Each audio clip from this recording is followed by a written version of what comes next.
Hello friends, and welcome to today's daily devotion. I'm reading to you from the Gospel of Luke, the 9th chapter, starting in verse 28 and reading through verse 36. Hear now these words. Now about 8 days after these sayings, Jesus took with him Peter and John and James and went up on the mountain to pray. And while he was praying, the appearance of his face changed and his clothes became dazzling white. Suddenly they saw 2 men, Moses and Elijah, talking to Jesus. They appeared in glory and were speaking of his departure, which he was about to accomplish at Jerusalem. Now Peter and his companions were weighed down with sleep, but since they had stayed awake, they saw Jesus' glory and the 2 men who stood with him. Just as they were leaving, Peter said to Jesus, "Master, it is good for us to be here. Let us make 3 dwellings, one for you, one for Moses, and one for Elijah," not knowing what he said.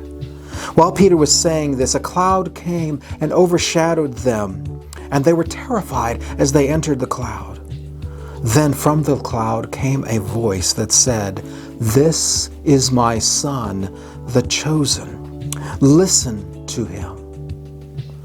When the voice had spoken, Jesus was found alone.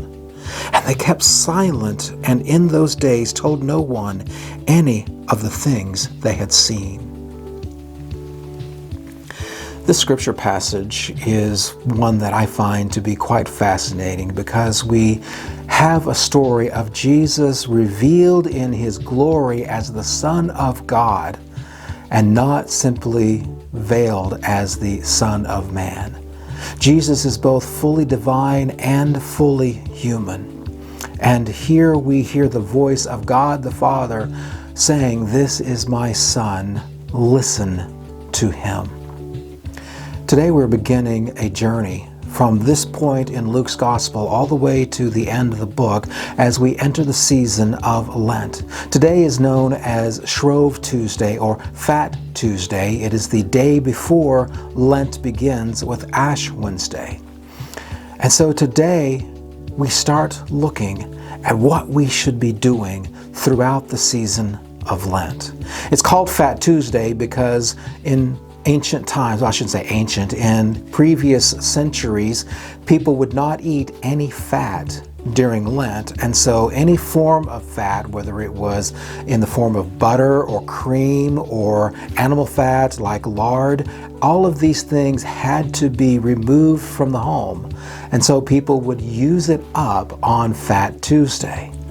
Well, today we have that as Mardi Gras, and all kinds of craziness will happen on this day. But I want us to focus on something else. The voice of God saying, "Listen to him."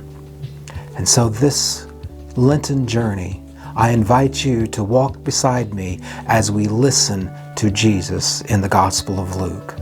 May you identify the things that you need to get rid of on this Fat Tuesday, and I look forward to our journey together, starting tomorrow with another daily devotion.